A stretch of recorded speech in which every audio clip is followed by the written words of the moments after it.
नमस्कार प्रिय विद्यार्थियों, आप सभी का चंद्रिका ऑनलाइन क्लास में स्वागत है।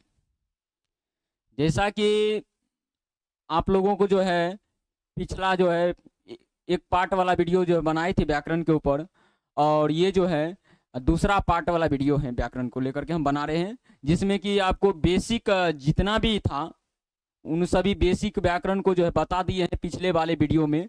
और अब जो है आपको बताएंगे कि व्याकरण क्या है, व्याकरण के कितने प्रकार होते हैं और वर्ण क्या है, इन सभी के विषय में आज जो है हम बताने जा रहे हैं। तो शुरू करते हैं कि व्याकरण किसे कहते हैं और व्याकरण के कितने प्रकार होते हैं। तो हम लोग देखने वाले हैं कि व्याकरण के कितने प्रकार हैं, व्याकरण किसे कहा जाता है।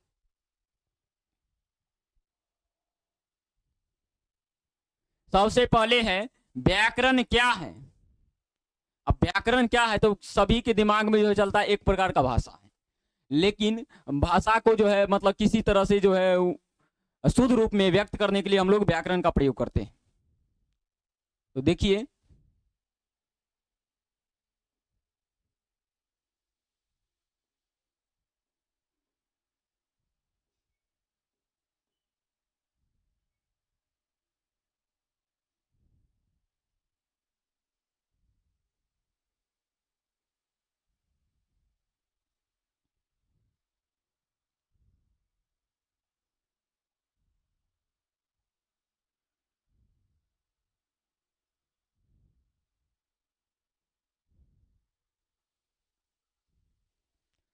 देखिए व्याकरण किसे कहते हैं।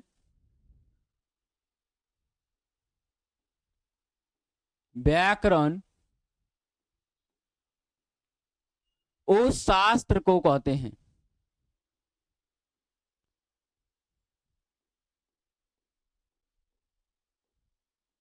अब देखिए यहां जो लिखे हैं शास्त्र, तो शास्त्र का अर्थ क्या होता है। शास्त्र मतलब क्या होता है, तो शास्त्र मतलब होता है विषय, यानी सब्जेक्ट, जिसको हम लोग इंग्लिश में कहते हैं।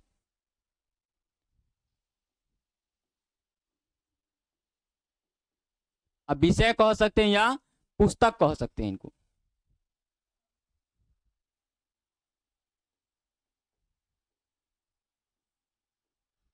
व्याकरण उस शास्त्र यानी उस विषय को कहते हैं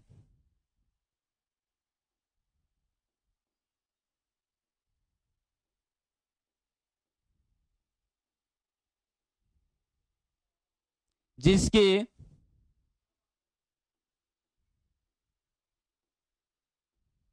पढ़ने से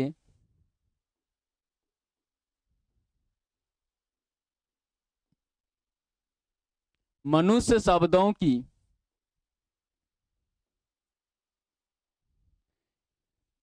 व्याकरण उस शास्त्र यानी उस विषय को कहते हैं जिसके पढ़ने से मनुष्य के शब्दों की उत्पत्ति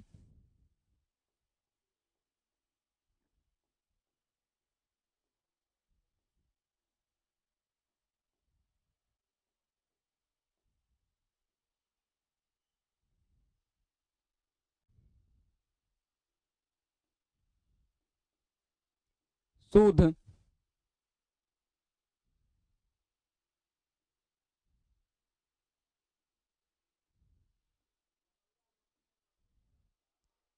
शुद्ध शुद्ध लिखना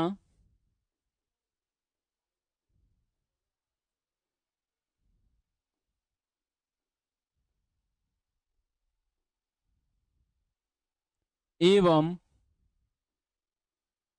बोलना सीखता है।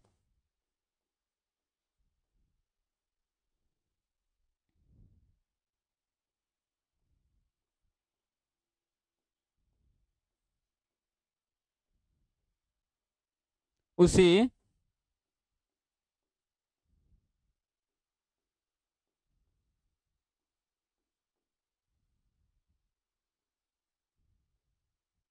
व्याकरण कहते हैं। देखिए यहाँ पर लिख दिया इनका परिभाषा। व्याकरण उस शास्त्र यानी उस विषय यानी उस किताब यानी पुस्तक को कहते हैं जिसके पढ़ने से मनुष्य के शब्दों की उत्पत्ति शुद्ध शुद्ध लिखना एवं बोलना सीखता है, उसे व्याकरण कहते हैं। अब जो है व्याकरण के कितने प्रकार होते हैं, तो देखिए व्याकरण के प्रकार।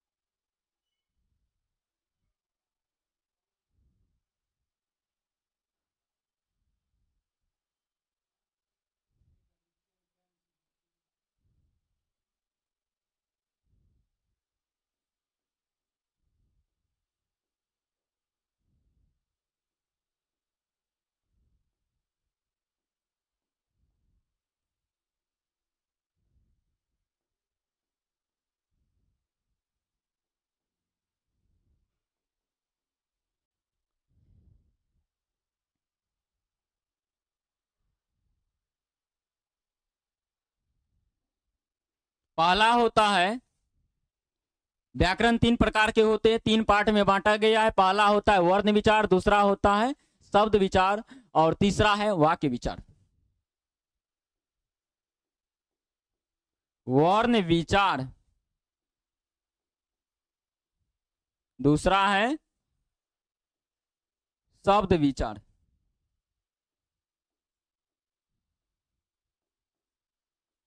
और तीसरा है वाक्य विचार।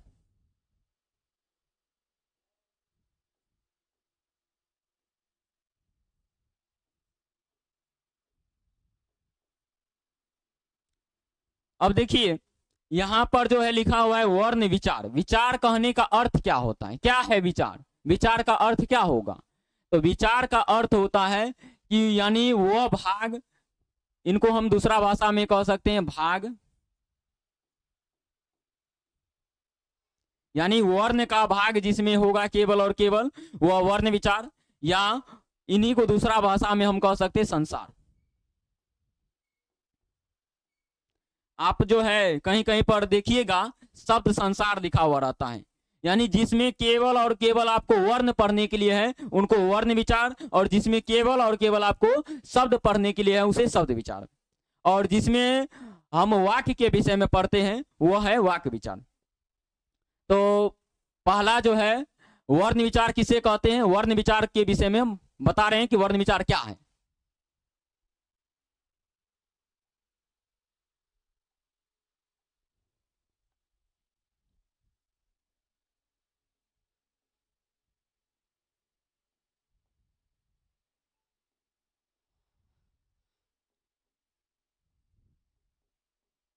अब देखिए वर्ण विचार का परिभाषा को लिखने जा रहे हैं।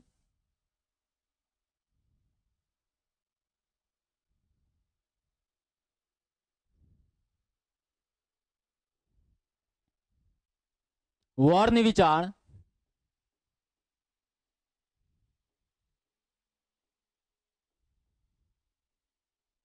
व्याकरण का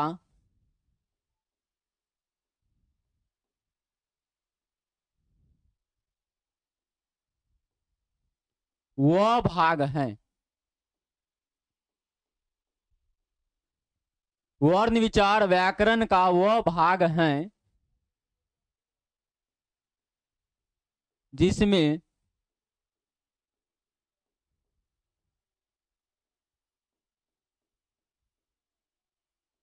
जिसमें वर्णों के, यानी वर्ण का दूसरा नाम होता है अक्षर,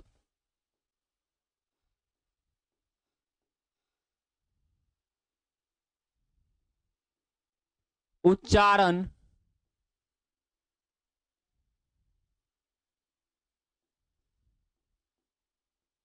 आकार,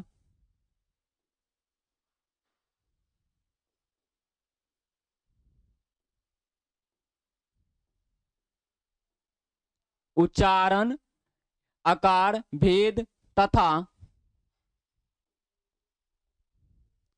उनसे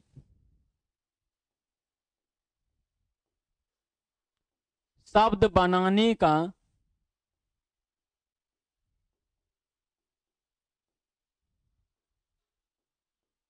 नियमों का अध्ययन करते हैं।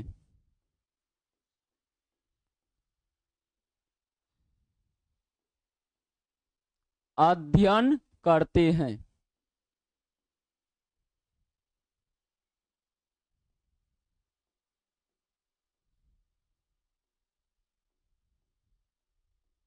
उसे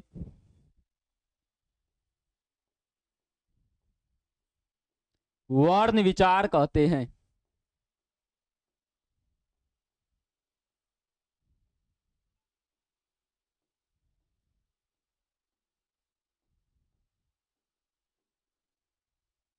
यानी वर्ण विचार किसे कहते हैं? वर्ण विचार व्याकरण का वह भाग है, यानी एक भाग है, क्योंकि व्याकरण को 3 भाग में बांट दिए थे, तो एक भाग हो गया आपका वर्ण विचार।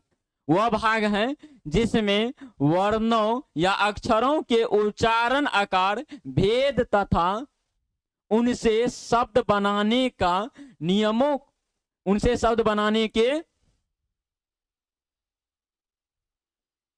नियमों का अध्ययन करते हैं, उसे वर्ण विचार कहते हैं। अब इसके बाद वर्ण विचार को तो जान लीजिए, लेकिन वर्ण क्या है, वर्ण के विषय में बता रहे हैं। तो देखिए,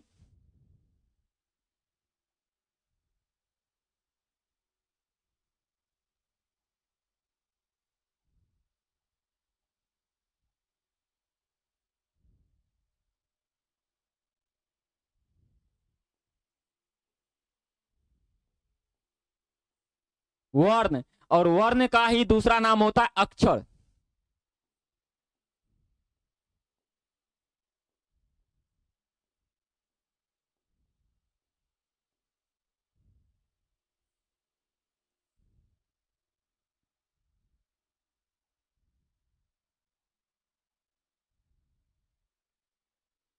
देखिए, भाषा की मूल ध्वनि को वर्ण कहते हैं। भाषा की सबसे छोटी इकाई वर्ण कहलाती है। वर्ण को ही अक्षर कहते हैं, और जिसका खंड एवं टुकड़ा नहीं होता है उसे वर्ण कहते हैं।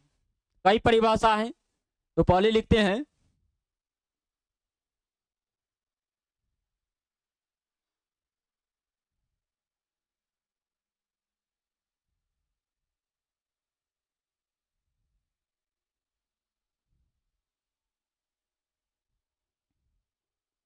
भाषा की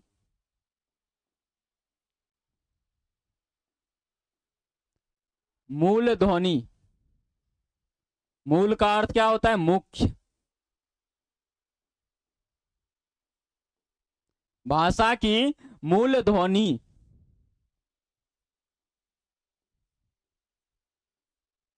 को भाषा की मूल ध्वनि को वर्ण कहते हैं।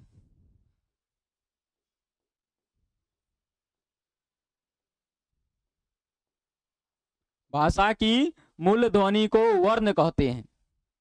और इसका दूसरा परिभाषा आप लिख सकते हैं।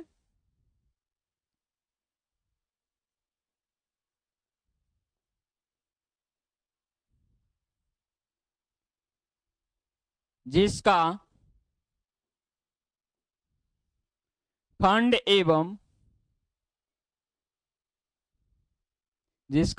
एवं टुकड़ा नहीं किया जाता है, नहीं होता है, उसे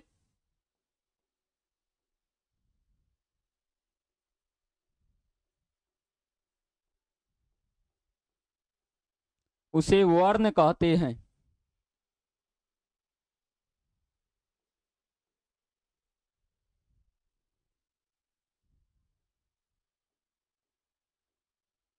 जिसका खंड एवं टुकड़ा नहीं होता है उसे वर्ण कहते हैं, और भाषा की मूल ध्वनि को वर्ण कहते हैं।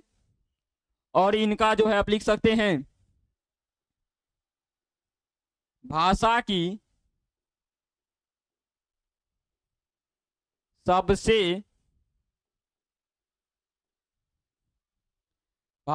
सबसे छोटी इकाई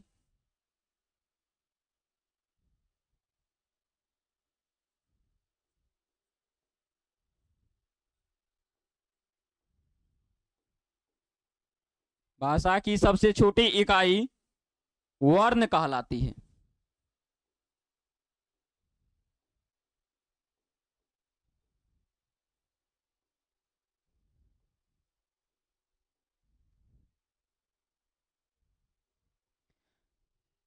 भाषा की मूल ध्वनि को वर्ण कहते हैं, जिसका खंड एवं टुकड़ा नहीं होता है उसे वर्ण कहते हैं, और भाषा की सबसे छोटी इकाई को वर्ण कहते हैं। अब इसके बाद वर्ण के कितने प्रकार होते हैं, तो वर्ण के कितने प्रकार होते हैं उनको देखने वाले हैं।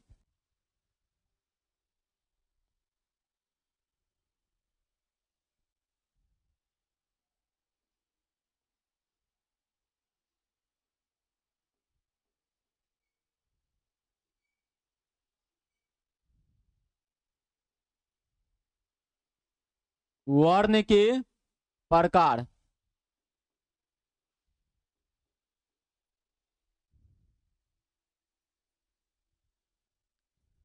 वर्ण के दो प्रकार होते हैं।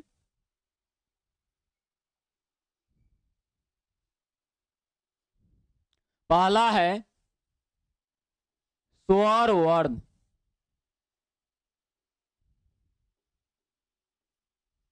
और दूसरा होता है व्यंजन वर्ण।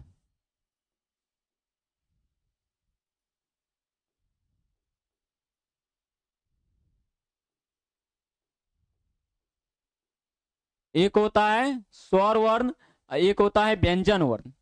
अब देखिए, स्वर और व्यंजन के विषय में आपको बता रहे हैं कि इनको जो है समझने के लिए इस प्रकार से समझ सकते हैं, जैसे मान लीजिए परिभाषा सभी आदमी याद करता है।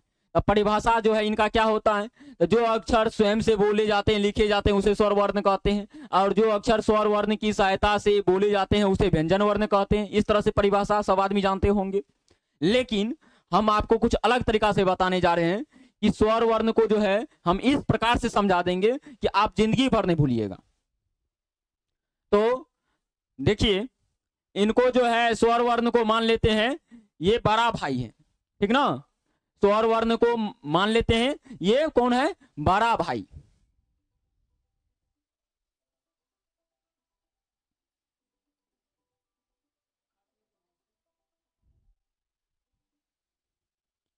ये जो है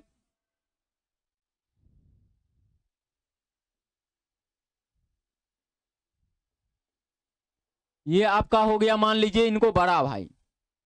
अब इसके बाद जो है इनको मान लेते हैं छोटा भाई।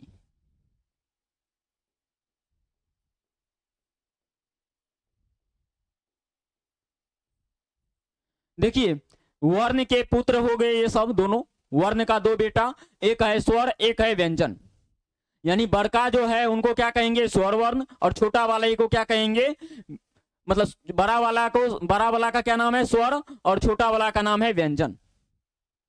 अब जैसे स्वर वर्ण बड़ा है, तो जिस कारण से वह कहीं भी जाते हैं, कोई भी काम करने जाते हैं, चाहे मान लीजिए कि मार्केट से सब्जी खरीदने गया या कपड़े खरीदने गया, तो उनको जो है किसी का आगे, मतलब वो जो है केवल और केवल अपने पिताजी का आज्ञा ले सकता है, अपना छोटा भाई का आज्ञा वो नहीं लेते हैं, और बिना आज्ञा का वो चले जाते हैं क्योंकि बड़ा भाई है, और जा करके वो सारा चीज को जो खरीद करके लेकर के चल आते हैं। लेकिन यहाँ पर है ये छोटा भाई, छोटा भाई जो है हमेशा बड़ा भाई की आज्ञा के अनुसार ही चलते हैं।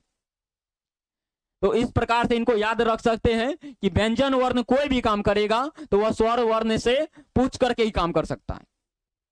अब नहीं तो और दूसरा आपको बता रहे हैं कि एक और कहानी है इनके ऊपर। जैसे मान लीजिए कि ये जो है ना, इसमें आपको कहीं भी हलंत दिखाई नहीं देगा, स्वर वर्ण में आपको हलंत दिखाई नहीं देगा, लेकिन व्यंजन वर्ण में हलंत लगा हुआ रहता है। तो ये जो है मान लीजिए कि ये जो है आपका, ये जो है अच्छा आदमी है जिनका दोनों पांव सही सलामत है, और ये जो है ये अपाहिज है, यानी इनका मान लेते हैं कि वो पैर कटा हुआ है। तो पैर जो आदमी का कटा हुआ रहता है, तो आप लोग देखिएगा वो बैसाखी लेकर के चलता है। बैसाखी लेकर के चलता है कि नहीं चलता है, चलता है, या नहीं तो किसी व्यक्ति का सहारा लेकर के वो चलता है। चाहे उनको कोई भी काम करना होता है तो वह जो है किसी न किसी का सहारा लेकर के काम करते हैं। तो ये स्वर वर्ण जो है इनका दोनों पांव सही सलामत है, और ये जो है व्यंजन वर्ण, इनका एक पैर है और एक पैर जो है कट गया, मान लीजिए एक्सीडेंट कर गया था, टूट गया है। तो अब जो है ये जो है हमेशा स्वर वर्ण का जो है मदद लेकर के ही कोई काम करते हैं। इसलिए इनका परिभाषा जो है इस प्रकार से लिखा जाता है कि स्वर वर्ण जो होते हैं वो क्या है, तो जो अक्षर स्वयं से अपना सारा कामों को कर लेते हैं, स्वयं से बोले जाते हैं, लिखे जाते हैं, उसे स्वर वर्ण। और जो अक्षर स्वर वर्ण की सहायता से बोले एवं लिखे जाते हैं उसे व्यंजन वर्ण कहते हैं। परिभाषा याद हो गया होगा, बातों को समझ गए होंगे। तो देखिए इनका परिभाषा,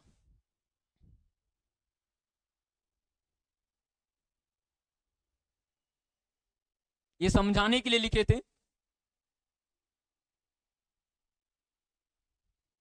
अब है पहला स्वर वर्ण। स्वर वर्ण क्या है? स्वर वर्ण इनको देखेंगे।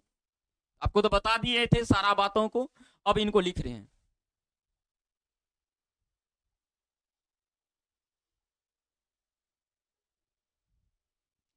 जो अक्षर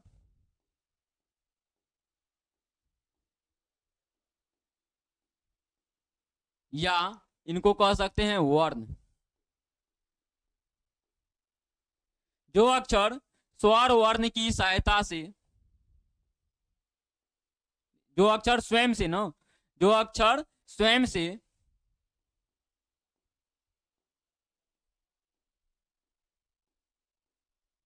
लिखे एवं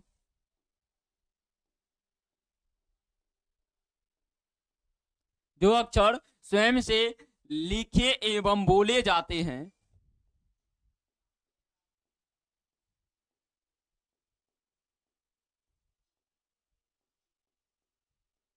उसे स्वर वर्ण कहते हैं।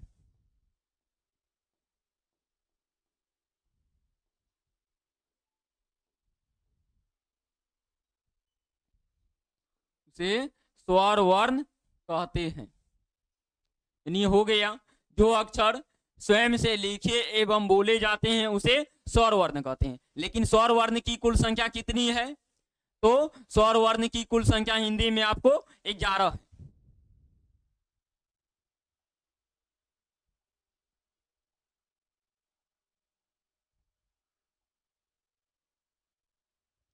जैसे में हो जाएगा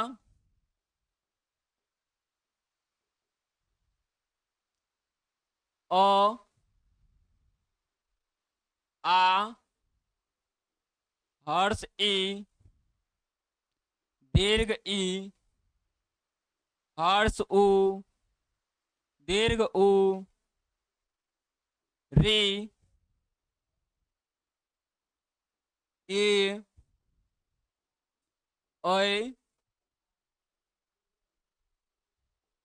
ओ और औ। देखिए अ, आ, हर्ष ई, दीर्घ ई, हर्ष ओ, दीर्घ ओ, री, ए, ऐ, ओ, औ, यानी 11 हो गया। इनका मात्रा जो है इसका कोई नहीं होता है। इनका मात्रा इस प्रकार से लिखते हैं, इनका मात्रा हर्षी का, इसका दीर्घी का, इसका हर्षु का, इसका दुर्घु का, ये जो है आपका री हो गया। ये इनको इस प्रकार से एका लिखते हैं, इनको डबल एका लिखते हैं, और इसको औका, इनको डबल औका। इस प्रकार से स्वर्ण वर्ण को व्यक्त करते हैं। तो स्वर वर्ण कितने हो गए आपका? 11 हो गए। स्वर वर्ण कितने हैं? 11 हैं। तो नीचे में लिख देते हैं स्वर वर्ण की कुल संख्या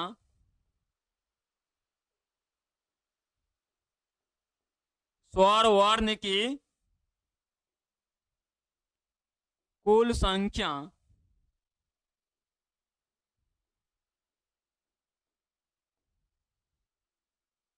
11 होती है। स्वर वर्ण की कुल संख्या कितनी होती है? 11। अब इसके बाद जो है व्यंजन वर्ण के विषय में बता रहे हैं कि व्यंजन वर्ण किसे कहते हैं।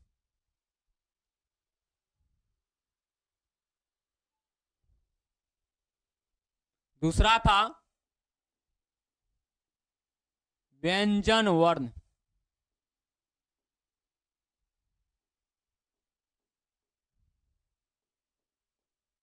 तो चलिए व्यंजन वर्ण को भी जो है लिखा देते हैं।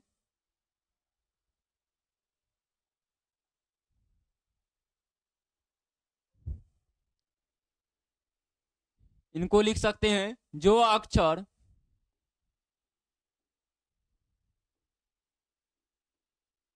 कॉस्ट में हो जाएगा वर्ण, जो अक्षर स्वर वर्ण की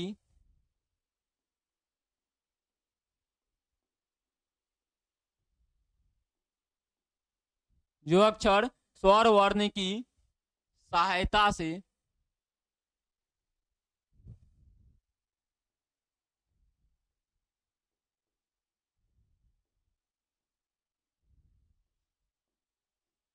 लिखे एवं बोले जाते हैं।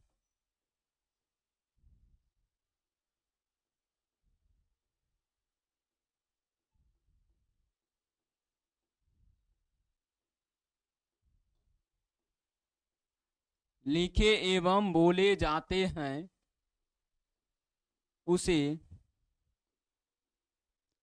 स्वर वर्ण कहते हैं।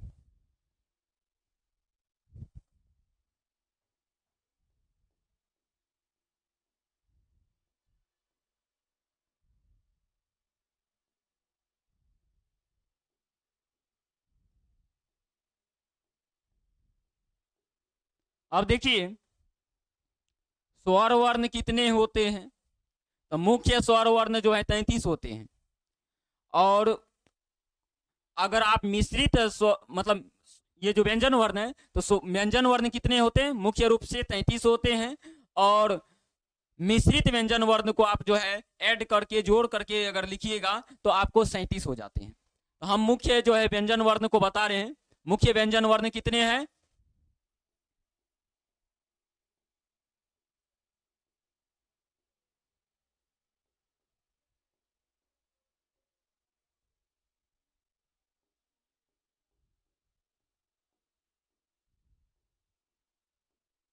मुख्य व्यंजन वर्ण कितने हैं, तो 33।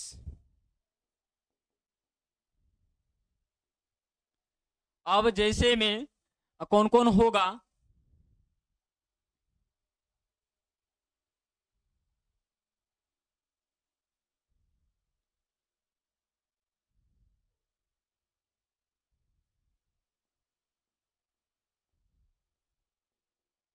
जैसे में आपका हो गया क वर्ग,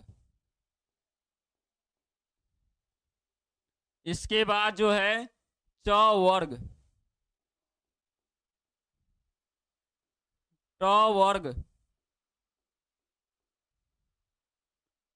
त वर्ग, प वर्ग,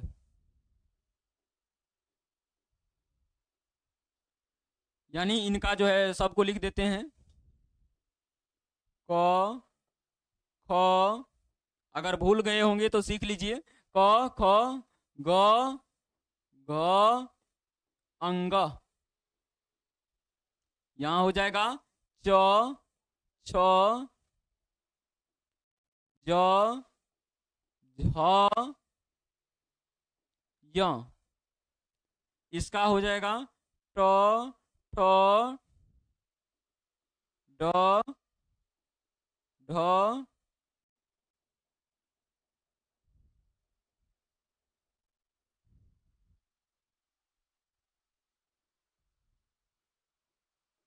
न, इसके बाद जो है इनका हो जाएगा त थ द ध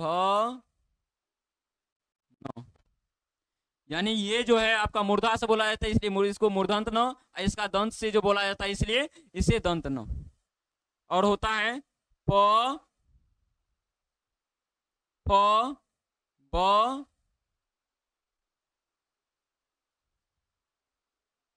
भ म।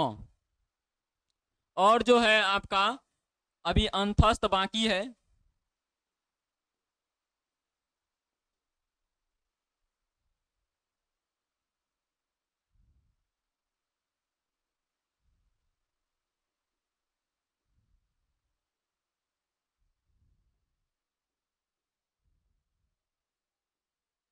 अंतस्थ व्यंजन वर्ण हो जाएंगे आपको य, र, ल, व। और एक और है आपका उसमें।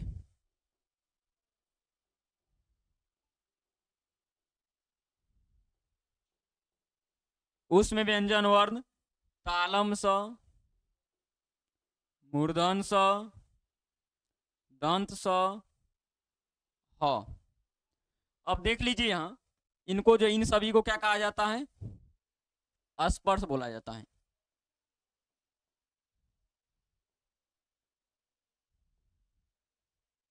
स्पर्श व्यंजन वर्ण ये सब हो गया। तो आपका जो है ये देखिए 1 2 3 4 5 6 7 8 9 10 11 12 13 14 15 16 17 18 19 20 21 22 23 24 25 25 यहाँ हो गया। स्पर्श व्यंजन वर्ण की कुल संख्या 25। और अंतस्थ वर्ण कौन कौन है? तो यर लव, तो यानी यहाँ पर हो गया 25 यहाँ तक था। 26 27 28 29 23 31 32 33 आपका जो है कितने हो गए? 37। ये मुख्य है। मिश्रित में आपको एक 6 तरह य स्वर ये भी बताएंगे, वो मिश्रित व्यंजन वर्ण है। लेकिन सबसे पहले जो है स्वर वर्ण के जो है कौन कौन से प्रकार थे उन प्रकारों को देखते हैं।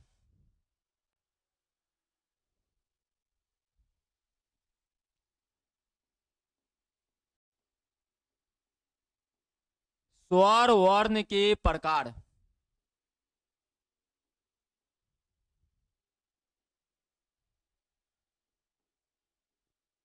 स्वर वर्ण के प्रकार इनको जो है 3 भागों में बांटा गया है।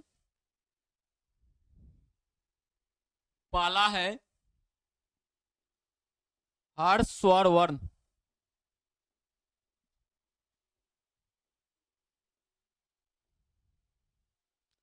और देख लीजिए इनका कई नाम होता है, उन नामों को दिखा देते हैं। हर्ष को ही हम लोग कहते हैं लघु। हर्ष बोलिए, लघु बोलिए, या इसी को हम कहते हैं एक मात्रिक।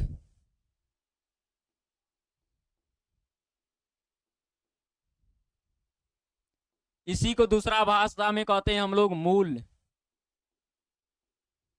यानी हर्ष, लघु, एक मात्रिक, मूल, इसी का दूसरा नाम और होता है छोटा स्वर वर्ण।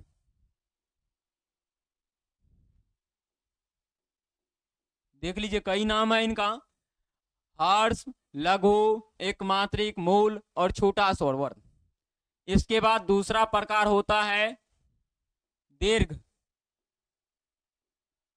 दीर्घ, दीर्घ का दूसरा नाम होता है गुरु।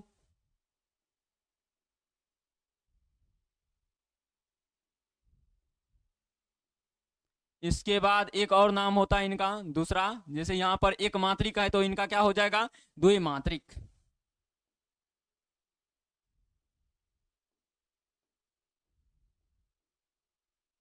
द्विमात्रिक हो गया।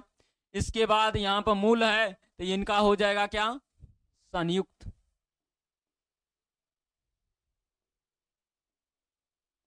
अब यहां छोटा है तो इसका क्या हो जाएगा? बड़ा।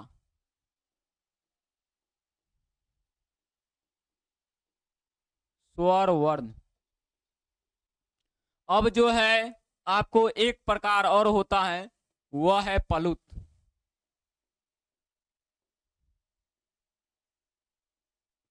पलुत स्वर वर्ण। पलुत स्वर बोलिए इनको, या इनको और कह सकते हैं कि 2 से अधिक मात्रा लगता है तो वो जो है तो वैसे लिखा रहता है आपको पलुत ही केवल। तो देखिए आपका हो गया हर्ष, दीर्घ, पलुत। यानी जिन स्वर वर्ण के उच्चारण करने में एक मात्रा की समय लगे उसे हर्ष स्वर वर्ण कहते हैं, और जिन स्वर वर्ण के उच्चारण करने में 2 मात्रा का समय लगे उसे दीर्घ स्वर वर्ण कहते हैं, और जिन स्वर वर्ण के उच्चारण करने में 2 से अधिक मात्रा का समय लगे उसे पलुत स्वर वर्ण कहते हैं। तो पहला क्या है? जिन स्वर वर्ण के उच्चारण करने में एक मात्रा का समय लगे उसे हर्ष स्वर वर्ण कहते हैं। तो देखते हैं हर स्वर वर्ण को।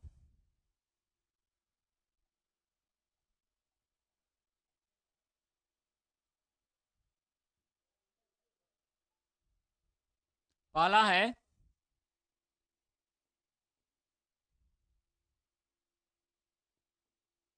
ह्रस्व स्वर वर्ण।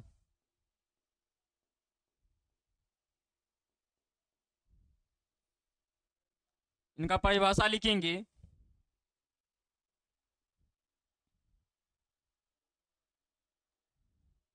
जिन स्वर वर्ण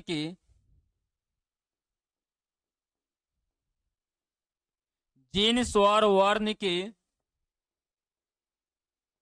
उच्चारण करने में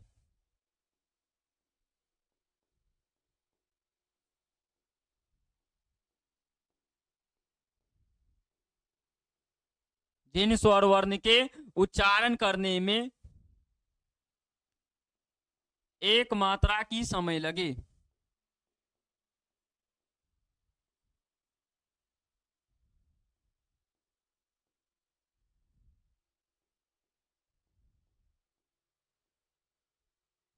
उसे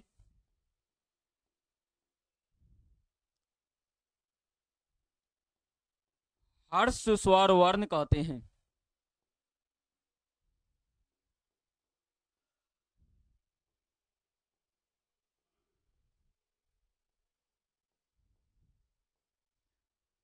हो गया हर्ष स्वर वर्ण। जिन स्वर वर्ण के उच्चारण करने में एक मात्रा की समय लगे उसे हर्ष स्वर वर्ण कहते हैं। अब हर स्वर वर्ण की कुल संख्या कितनी है तो पूछा जाए तो हर स्वर वर्ण की कुल संख्या कितनी है तो आपको 4 है। जैसे में हो जाएगा आपको अ, हर्ष ए, हर्ष ओ, री। ये जो है आपको हर स्वर वर्ण हो गए तो इनको लिख देंगे नीचे। हर्ष स्वर वर्ण की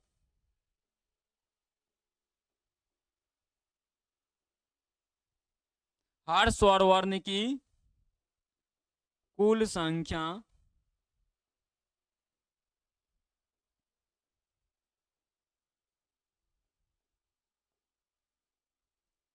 4 होती है।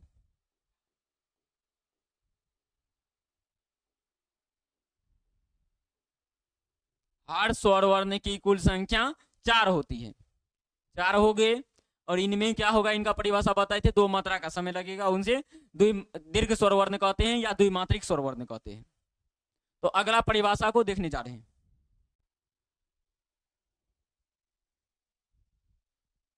अगला है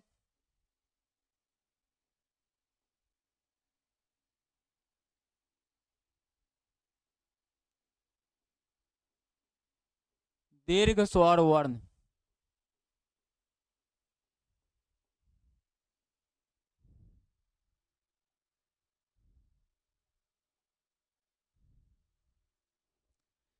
जिन स्वर वर्ण के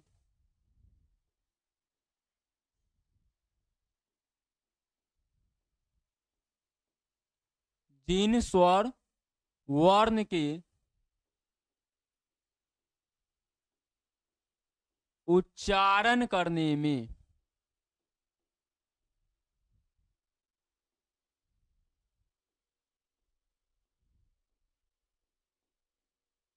जिन स्वर वर्ण के उच्चारण करने में 2 मात्रा की 2 मात्रा की समय लगे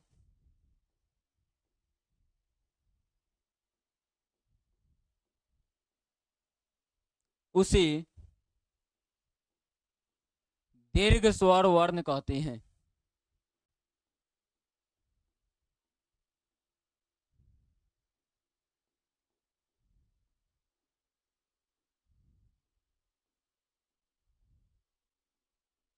उसे दीर्घ स्वर वर्ण कहते हैं। अब दीर्घ स्वर वर्ण की कुल संख्या कितनी है? तो दीर्घ स्वर वर्ण की कुल संख्या 7 है।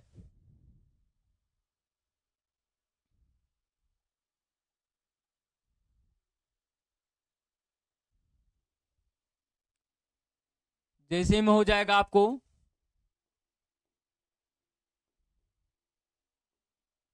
आ,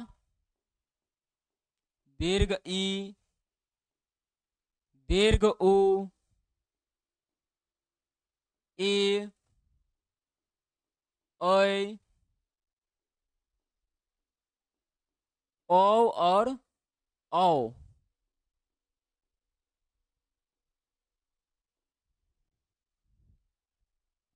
यानी दीर्घ आ, दीर्घ ई, दीर्घ उ, ए, यहां पर हो गया डबल ए का हो गया ए, औ और औ। इनको लिख देंगे। दीर्घ स्वर वर्ण की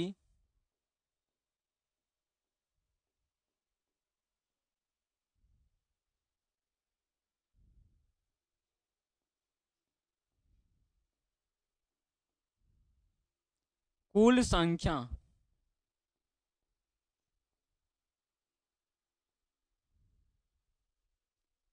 7 होती है।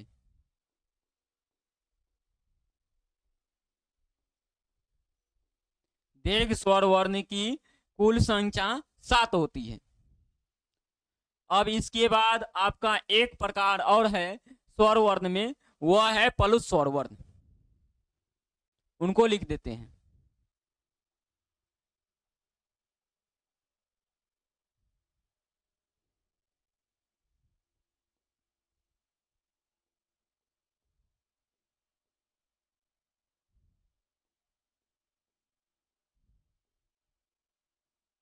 पलुत स्वर वर्ण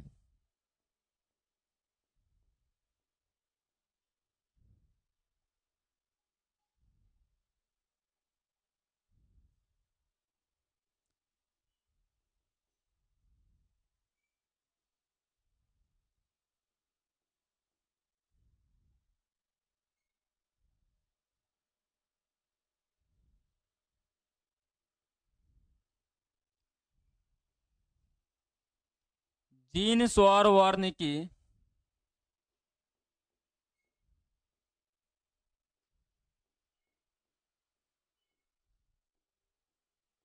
उच्चारण करने में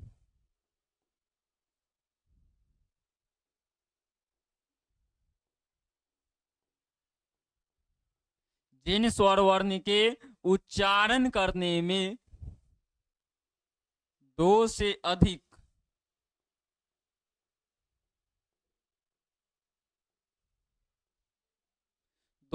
अधिक मात्राएं की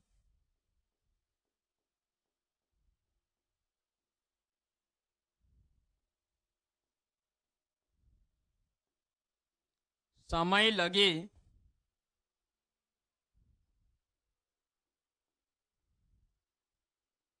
उसे पलुत स्वर वर्ण कहते हैं।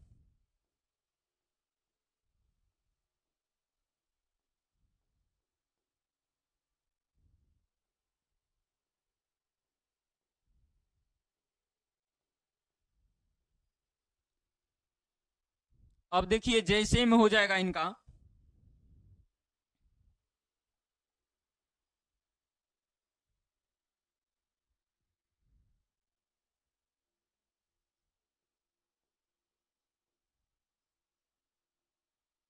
जैसे में राम, इसके बाद कृष्ण,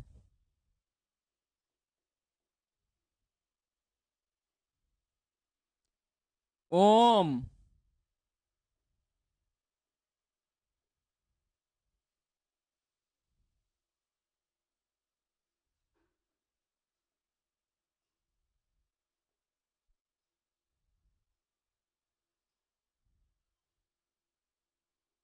इनका प्रयोग जो है जैसे किसी को हम संबोधित करते हैं या पुकारते हैं उस समय किया जाता है। अब देखिए, जैसे पूजा करते समय हम लोग जो है क्या कहते हैं, ओम राम, यानी कहने का मतलब, और इसको आप इस तरह से भी लिख सकते हैं,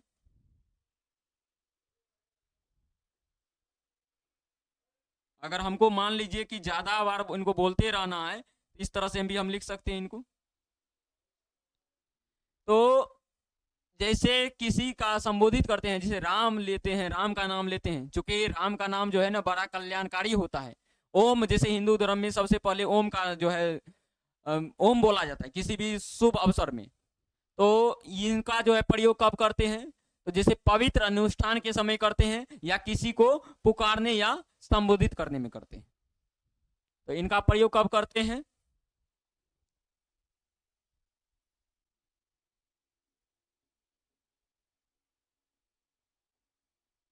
प्लुत स्वर वर्ण का प्रयोग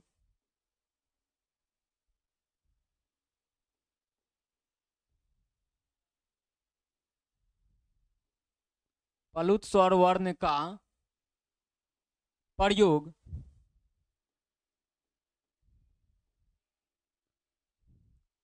धार्मिक अनुष्ठान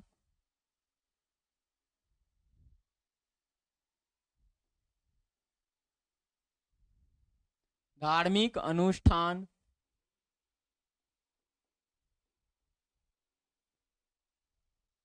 या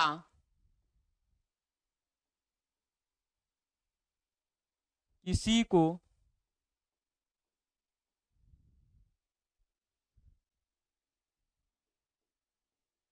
संबोधित करने में करते हैं। संबोधित मतलब होता है पुकारना।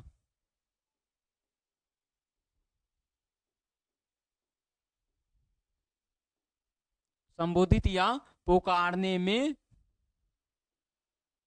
करते हैं। तो आप जो है देख लिए कि प्लुत स्वर वर्ण का प्रयोग कहाँ करते हैं, धार्मिक अनुष्ठान या किसी तरह के किसी व्यक्ति को जो है पुकारने में करते हैं इनका प्रयोग। अब जैसे ये जो है बीच में जो आप देखे थे यहाँ पर लिखा हुआ ओम, जो लिखा हुआ था ऐसे जो लिखा हुआ है, तो ये जो है आप कहीं ना कहीं देखे होंगे बीच में, ये क्या है, इनका उच्चारण हम लोग अ के रूप में करते हैं। ये जो है हिंदी का 3 है और इनका उच्चारण हम लोग अ के रूप में करते हैं। जैसे आप लोग जानते होंगे कि हिंदी के अंक जो है, हिंदी का अंक किस प्रकार से हिंदी के अंक को लिखते हैं। तो जैसे दिखा देते हैं आपको, 1 हो गया, 2 हो गया, 3 हो गया, 4 हो गया, 5 हो गया और 6। इसके बाद जो है 7 लिखते हैं, इसके बाद 8 लिखा जाता है, 9 लिखा जाता है, 10 लिखा जाता है। इसको आप इंग्लिश वाले अंक में इस प्रकार से लिखते हैं।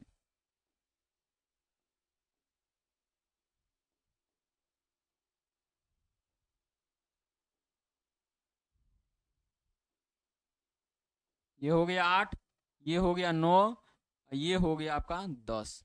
तो इंग्लिश वाले अंक ये हो गए, हिंदी वाले अंक ये हो गए। अब देखिए यहाँ पर जो है हिंदी का 3 है, इन्हीं यही जो है संख्या लगता है बीच में लग करके वो अ का उच्चारण करते हैं। जैसे ओम में आप देख सकते हैं, राम में भी करते हैं हम लोग प्रयोग इनका, बीच में कर सकते हैं, या राम के लास्ट में भी आप कर सकते हैं। किसी भी नाम को आप जो है ना संबोधित करने या पुकारने में इनका प्रयोग किया जाता है। अब जो है आपको प्लुत स्वर वर्ण को बता दिए, आपका जो है स्वर वर्ण कंप्लीट हो गया, स्वर वर्ण को बता दिए, स्वर वर्ण खत्म हो गया। अब आपका जो है बाकी है व्यंजन वर्ण। अब देखिए व्यंजन वर्ण के कितने प्रकार होते हैं। स्वर वर्ण का तो 3 प्रकार था, लेकिन व्यंजन वर्ण का कितना प्रकार है, तो व्यंजन वर्ण का भी 3 प्रकार होते हैं।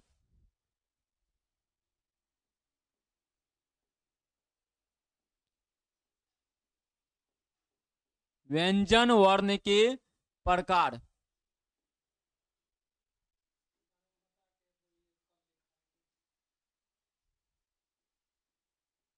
व्यंजन वर्ण के प्रकार आपका जो है 3 प्रकार के होते हैं।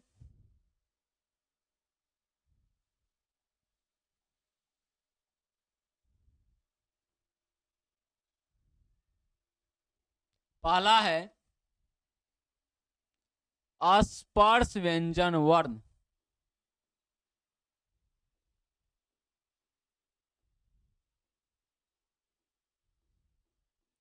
अस्पर्श व्यंजन वर्ण।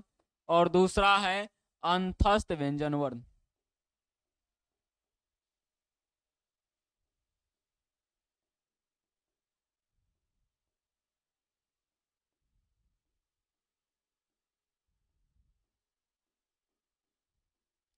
और तीसरा है ऊष्म व्यंजन वर्ण।